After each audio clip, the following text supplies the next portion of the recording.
আসসালামু আলাইকুম, welcome to মিহিদানাস life. আজকে দেখাবো খুব সহজেই কিভাবে বাসায় রসুনের আচার বানাতে পারবেন। খিচুড়ির সাথে রসুনের আচার কিন্তু বেশ যায়।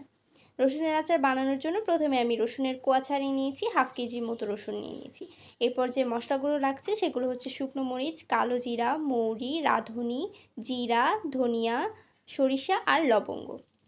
একটি প্যানের মধ্যে আমি দিয়ে দিচ্ছি সরিষার তেল। সরিষার তেল খানিকটা গরম হয়ে গেলে এখানে আমি দিয়ে দিচ্ছি শুকনো মরিচগুলো। এরপর একটু নাড়াচাড়া করে আমি দিয়ে দেব যে মশলাগুলো আমি দেখিয়েছি সেই মশলাগুলো দিয়ে 5 মিনিটের মতো নাড়াচাড়া করতে হবে। রসুনের আচার যখন বানাবেন চেষ্টা করবেন দেশি রসুন দিয়ে রসুনের আচারটা বানানোর জন্য, তাহলে স্বাদটা খুব ভালো হবে। আমি দেশি রসুনগুলো দিয়ে এরপর খুব সুন্দর করে নাড়াচাড়া করে নিচ্ছি। প্রায় 10 থেকে 15 মিনিটের মতো নাড়াচাড়া করতে হবে। এই আচারটা বানানো কিন্তু খুব সহজ। এরপর আমি দিয়ে দিচ্ছি সরিষা বাটা। এখানে আমি সাদা সরিষাটা বেটে নিয়েছি। এরপর এখানে আমি দিয়ে দিচ্ছি তেঁতুলের কাঁধ। এই আচারটা কিন্তু টক ঝাল মিষ্টি সব কিছুরই থাকবে। এখানে আমি দিয়ে দিচ্ছি চিনি। এরপর আমি দিয়ে দিচ্ছি লবণ।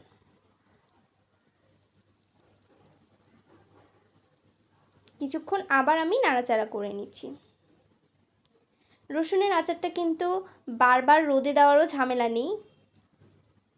এই আচারটা অনেক দিন আপনি রেখে দিতে পারবেন। আর যখনই খিচুড়ি রান্না করবেন রসুনের আচারটা কিন্তু খিচুড়ির সাথে পরিবেশন করলে খুব মজা লাগে। এরপর আমি দিয়ে দিয়েছি বিট লবণ।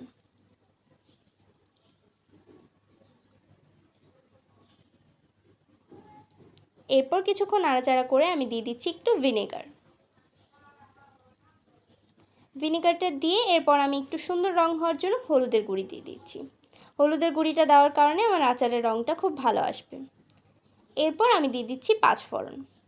পাঁচফোড়নটা দেওয়ার কারণে যখনই আমি রসুনের আচারটা কোনো কন্টেনারে রেখে কিছুদিন পর খুলবো খুব ভালো একটা ঘ্রাণ থাকবে এটা। আমার আচারটা হয়ে এসেছে, আমি চুলার আঁচটা বন্ধ করে দিয়েছি। আচারটা এখন আমি ঠান্ডা হতে দিব। ঠান্ডা হয়ে গেলে আচারটা আমি পরিবেশন করে নিব। আমি আচারটা আপাতত একটি বাটিতে রেখে আপনাদেরকে দেখাচ্ছি যে রঙটা ঠিক কতটা সুন্দর হয়েছে। আচারটা আমি কন্টেনারে ভরে অনেক দিন সংরক্ষণ করতে পারবো। আশা করছি ভিডিওটি ভালো লেগেছে। লাইক কমেন্ট শেয়ার করতে ভুলবেন না। অবশ্যই সাবস্ক্রাইব করে পাশে থাকবেন। আল্লাহ হাফেজ।